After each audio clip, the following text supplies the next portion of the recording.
अच्छा बेटा, अभी हमने जो लास्ट टाइम हमने पढ़ा था वो लेंथ चेक और रेंज चेक के हमने सूडो कोड्स कर लिए थे। आज हम करेंगे फॉर्मेट चेक। अब फॉर्मेट चेक जो है ना, ये बहुत आसान है, क्योंकि हमने कहा था कि इसके अंदर एक स्पेसिफिक फॉर्मेट को फॉलो करना होता है। यानी कि फॉर्मेट की जहाँ पर रिक्वायरमेंट होगी, मैं एग्जांपल आपको दे देता हूँ। जैसे फॉर एग्जांपल हमने कहा कि मोबाइल नंबर जो है वो +92 से शुरू होना चाहिए और आगे जो मर्ज़ी हो।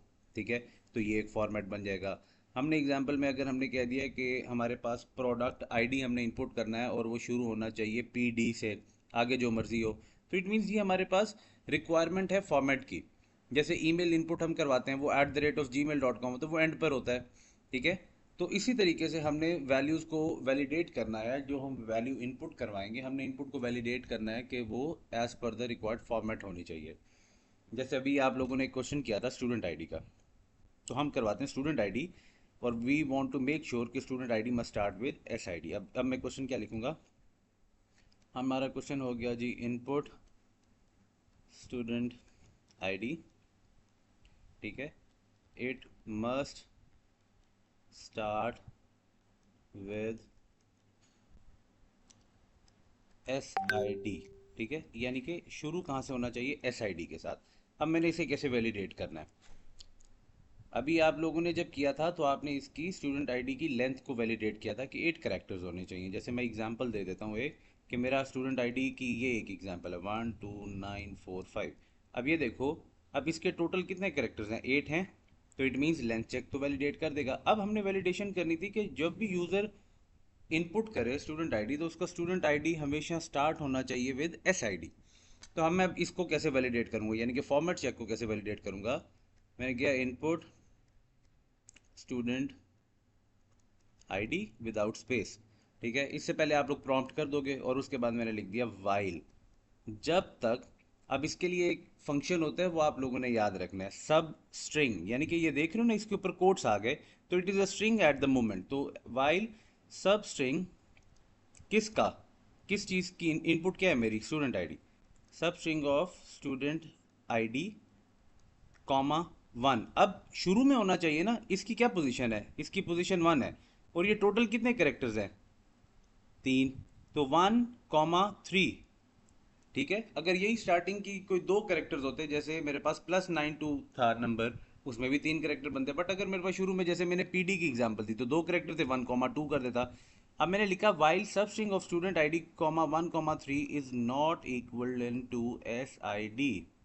यानी कि अगर शुरू में जिसने भी लिखा है, इसने शुरू में SID नहीं लिखा, तो डू क्या कर दो? एरर मैसेज दे दो। आउटपुट मैंने एरर मैसेज क्या दे दिया? Student ID. अब यहाँ तो स्पेस दूंगा ना, क्योंकि स्क्रीन पे देखना है। Student ID must start with SID, और फिर मैंने दोबारा उसे इनपुट करवा दिया स्टूडेंट आईडी, और फिर ये हो गया एंड वाइल। अब ऐसे मैं आपको दुनिया जहान की वैल्यूज दे दूं कि शुरू में ये चीज़ आनी चाहिए, तो आप लोगों को उसकी वैलिडेशन आनी चाहिए। ठीक है, क्योंकि आपका जो स्ट्रिंग हैंडलिंग है ना, P2 के अंदर, स्ट्रिंग हैंडलिंग के अंदर हमारे पास जो आपके सिलेबस में फंक्शन है वो लिमिटेड है। अदरवाइज इसे हम इन डेप्थ भी कर सकते थे, जैसे @gmail.com एंड में आता है। तो हमारे पास एक और फंक्शन होता है लेफ्ट और राइट के नाम से स्ट्रिंग हैंडलिंग का, जो कि अनफॉर्चुनेटली आप लोगों के सिलेबस में नहीं है, इसलिए हम उसको अप्लाई नहीं करते। तो आपके सिलेबस की रिक्वायरमेंट यही है कि हमने सिर्फ शुरू की वैल्यूज को एज अ फॉर्मेट कंसीडर करना है। तो वो जब भी कभी क्वेश्चन देगा, तो शुरू के ही करेक्टर, वो एक हो सकता है, दो हो सकता है, चार होते हैं, पांच हो सकते हैं, जितने मर्जी करेक्टर कहेगा शुरू से, मेरा फर्क क्या पड़ेगा? मैंने 1 कॉमा उतने नंबर ऑफ करेक्टर्स लिख देना है। और किस स्ट्रिंग के ऊपर अप्लाई करना है? सब स्ट्रिंग किस स्ट्रिंग का जो मैं इनपुट ले रहा हूँ, सिंपल। ठीक है, अब मैं आप लोगों को एक क्वेश्चन दे रहा हूँ। ठीक है, आप लोग उसमें 5 मिनट लगाएं और जल्दी से उसका जो है ना कोड लिखें। क्वेश्चन आपका है कि आपने प्रोडक्ट आईडी इनपुट करवाना है and product ID must start with PD। ठीक है, जल्दी से आप लोग इसका सूडो कोड लिखें, फिर हम यहीं से स्टार्ट करते हैं। जी सर। चलो जी, अब हमारे पास हमारा फॉर्मेट चेक हमें हमें समझ आ गया कि अगर हम प्रोडक्ट आईडी की बात कर रहे थे तो हमने लिखना होगा while substring of product ID comma 1 comma 2, क्योंकि हम उसके पहले दो कैरेक्टर्स के साथ कंपेयर कर रहे हैं। अगर वो नॉट इक्वल टू पीडी होगा तो वो क्या कर देगा, एरर मैसेज दे देगा। अच्छा जी, अब हम करने वाले हैं प्रेजेंट स्टैक। अब प्रेजेंट स्टैक सबसे आसान है, क्योंकि प्रेजेंट स्टैक की डेफिनेशन में हमने पढ़ा था कि it makes sure that some data is entered. ऐसे ही है। तो अगर मैं कहूँ कि मेरा क्वेश्चन हो इनपुट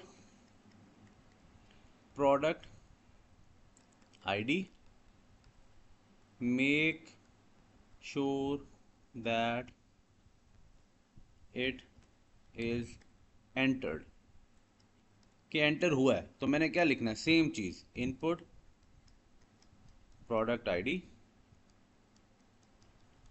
वाइल, जब तक product ID is equals to empty. Empty का मतलब कुछ भी नहीं लिखा, तो डू क्या कर दो, error message. Output please enter a valid product ID. ठीक है, और उसके बाद हमने क्या कर देना है, इनपुट करवाना है, इनपुट प्रोडक्ट आईडी और फिर and while. Is it clear? समझ आई इस बात की? Yes sir.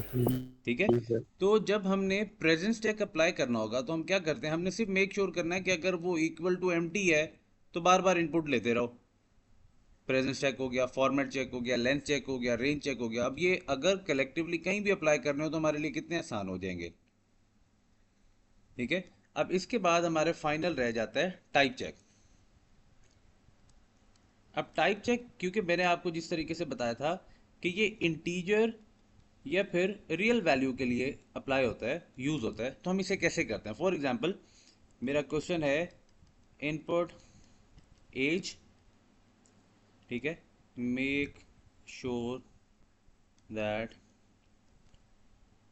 As is an integer value. It means whole number होना चाहिए। अब मैं इसे कैसे करूंगा, मैंने लिखा इनपुट एज वाइल। अब इस चीज को समझिएगा बेटा, इसे लिखने के दो तरीके हैं। While age is not equal to div of age comma 1, do error message दे दो, आउटपुट एज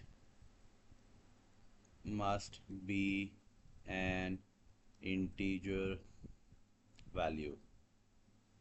ठीक है, और दोबारा हमने इनपुट करवा दिया एज को, और इसके बाद हमने कर दिया इसे and bye.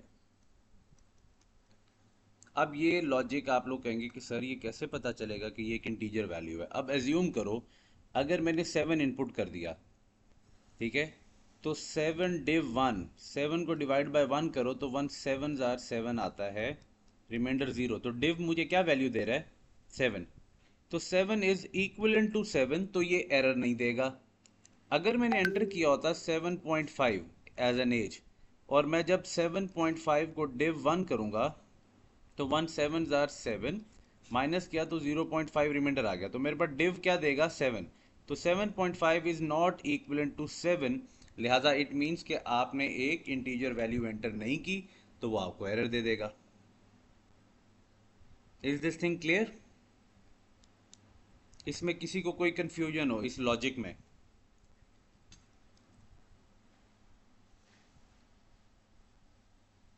Yes Arin, no sir.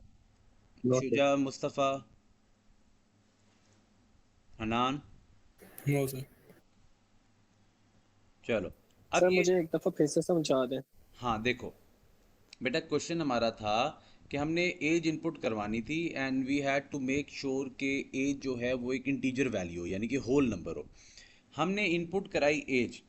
अब यूज़र ने जब एज 7 इनपुट की, हम एज्यूम कर रहे हैं कि कोई भी ऐसा नंबर इनपुट किया जो कि वो था, होल नंबर था, तो वो चेक करेगा कि 7 अगर नहीं इक्वल टू है div ऑफ एज कॉमा 1, यानी कि जो भी एज यूजर ने एंटर किया अगर उसे डिवाइड बाय 1 करो, जो आंसर आए वो एज इट इज अगर इक्वल टू एज होगा तो ये एरर नहीं देगा।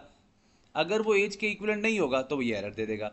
जैसे हमने एज्यूम किया कि यूजर ने 7 एंटर किया, तो div ऑफ 7 कॉमा 1 हमने निकाला तो हमें 7 ही मिला, तो 7 इज इक्वलेंट टू 7, इसलिए एरर नहीं देगा, वो एक वैलिड एज समझ लेगा। इन केस यूजर एंटर कर देते 7.5 एज एन एज, तो हमारा जो क्वेश्चन के हमारी लॉजिक है वो चेक करेगी कि एज जो यूज़र ने एंटर किया है अगर उसे मैं उसका div 1 से लूँ तो क्या div से आंसर मिलेगा। तो 1 जब हमने डिवाइड बाय 7.5 किया तो div हमें कौन सी वैल्यू देगा, div तो क्वोशंट देगा, और क्वोशंट में हमारे पास सिर्फ 7 पड़ा है, क्योंकि हम पॉइंट के बाद तो डिवाइड नहीं करते ना, हमने तो क्वोशंट लेना होता है सिर्फ जहाँ तक मैक्सिमम डिवीजन हो सके, कंप्लीटली डिवाइड हो सके। तो यहाँ से मुझे मिला 7, जबकि यूज़र ने एंटर किया था 7.5, तो 7.5 इज नॉट इक्वल टू 7, तो एरर दे देगा। इस चीज़ ने क्लियर कर दिया कि ये जो इनपुट हुई थी वैल्यू, वो वैल्यू एक इंटीजर वैल्यू नहीं है, वो वैल्यू एक रियल वैल्यू है। Is this clear? आप समझ आ गई हनान? जी सर। चलो, अब सेम वे अगर मुझे वो कहता है कि जी आप हाइट इनपुट करवाओ, ठीक है, इनपुट हाइट, ठीक है, और इधर वो कह देता है एग्जाम्पल जो है वो हाइट की हमारे पास है 1.3। इट मीन्स मुझे उसने खुद ही बता दिया कि ये एक रियल वैल्यू होनी चाहिए, ज़रूरी नहीं कि वो लिख के कहे कि height must be a real value. तो मैंने इनपुट किया हाइट। अब ज़रा लॉजिक को देखिएगा, मैंने लिखा कि while height is equivalent to div of height comma 1, तो डू क्या कर दो, आउटपुट,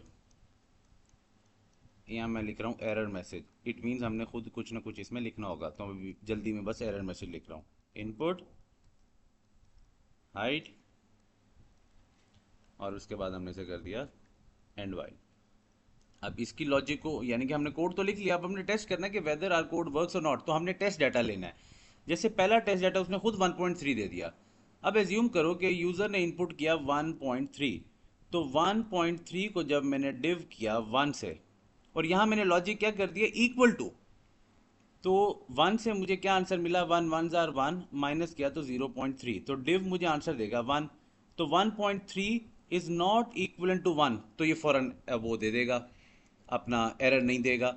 अगर मुझे यूज़र एंटर कर देता अपनी हाइट को 2, तो 2 को जब हम डिव करेंगे 1 से, तो 1 2 जार 2, माइनस किया तो रिमाइंडर ये, तो डिव में आंसर मिला 2, तो 2 इज इक्वल टू 2। जब सिनेरियो इक्वल होगा, दोनों वैल्यू सेम आ रही होंगी, तब ये एरर देगा। इट मीन्स कि आपने एक इंटीजर वैल्यू एंटर कर दी है जबकि आपने करनी रियल वैल्यू थी। अब दोनों कोड्स में क्या फ़र्क है, इधर मैंने इज इक्वल्स टू कर दिया है और इंटीजर के लिए मैंने इसे कर दिया था नॉट इक्वल टू, ये आप लोग देख सकते हैं।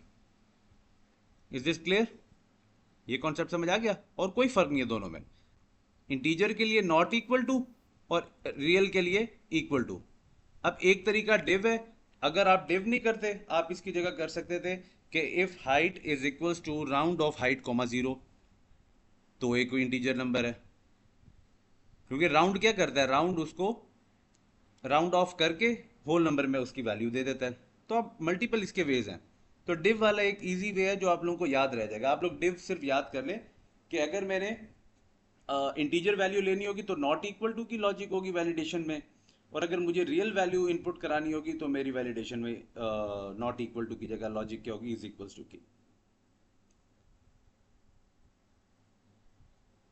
अब आपको ये इस टॉपिक में टाइप चेक के अंदर किसी को कोई कंफ्यूजन हो, आर्यन बेटा क्वेश्चन क्लियर है, कोड की समझ आ गई?